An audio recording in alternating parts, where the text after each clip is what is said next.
Assalomu alaykum do'stlar, qadrli do'stlar. Tuxum yo'nalishidagi dekalt to'g'larimiz sotuvda. Bu to'g'larimizdan hozirda 15 ming dona bor. Ob'yomda sotiladi.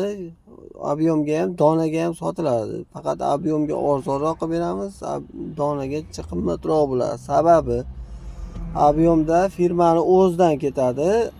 Donalilarga aholiga olib chiqib qo'yib sotamiz. Shuni hisobiga yeb ichishi hamma o'zimizni hisobdan bo'lganligi uchun donalilarga ozroq narxi qimmatroq bo'ladi. Dastavkalarimiz bor. Dastavkalarimiz hamma joyga O'zbekiston Respublikasi bo'ylab shu hamma viloyatlarga dastavka qilib berilaveradi. Qirg'iziston Respublikasiga ham chiqarish imkoniyatlarimiz bor. Hozirda chegaralarimiz ochiq. Dastavkalarimiz alohida hisoblanadi. Bu to'g'lar haqida qisqacha ma'lumot berib o'taman.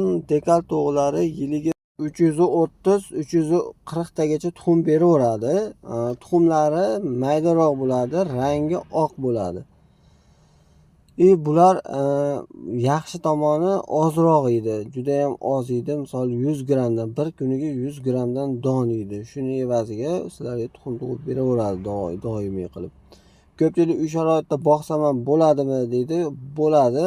Agar yerda boqmoqchi bo'lsangiz 300 tagacha boqa olasiz. Endi 300 tadan oshig'iga qiyin bo'ladi. Sababi tuxum foizi kam bo'ladi, chunki siz har doim tuxumni olgani kirganingizda tovuq stressga tushadi.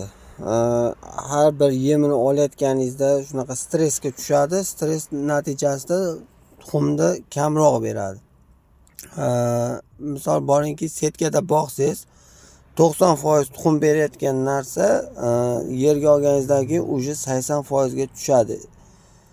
Agarda siz bu narsani oldini olmoqchi bo'lsangiz, misol boringki, kuniga 100 gramdan yeydigan tovuqqa 120 gramdan yem berishingiz kerak. Sababi misol tovuq borib donni yegandan keyin qasdur tovuqqa yetadi don, qasdur tovuqqa yetmay qoladi. Shuni hisobidan ham kamroq tuxum beradi. Agar siz 120 gramdan berib turib xonani sal qorong'iroq qilasiz, bu degani shom paytlariga o'xshatib sal qorong'iroq qilib bersangiz, tovuqlar stressga tushish ehtimoli kamroq bo'ladi.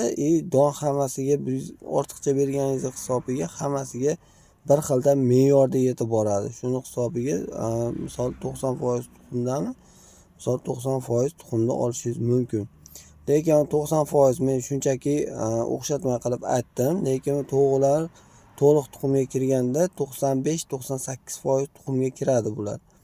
Agar siz 100 ta yoki 200 ta boqasangiz 100% tuxum olish ham mumkin. Bunaqa narsalar ham ko'p kuzatilgan. Bundan tashqari ko'pchilikda savollar tug'iladi. Misol tovuqlar bir-birini cho'qib, qonini yeb tashlash ehtimollari ko'p kuzatilyapti degan savollar ham bo'lyapti kommentariyada. Bu kannibalizm kasalligi hisoblanadi. Bunda siz birinchi o'rinda xonani qorong'ilashtirasiz. Qachonki qonni ko'rganida keyin cho'qishni boshlaydi. Tug'ayotgan paytida, o'sha ko'tida, o'sha qizilimni chiqqandan keyin o'sha cho'qishni boshlaydi. Keyin qon chiqqandan keyin o'sha qolganlari ham cho'qib ketadi. Shuni hisobini oldini olish uchun xonani qorong'ilashtiriladi, ozgina qorong'ilashtirib, keyin sirazi yemda aralashtirish kerak. Chunki yemda yetarli vitamin bo'lmaganligini hisobiga shu kasallik kelib chiqqan bo'ladi. Bu aynan D, E vitaminlari yetishmovchiligidan kelib chiqadi bu kasallik. Shuning uchun sirazi yemda almashtirish kerak. Siz sifatsiz yem beryapsiz, boshqa yemga o'tsangiz, o'sha bu kasallik sekin to'xtashni boshlaydi.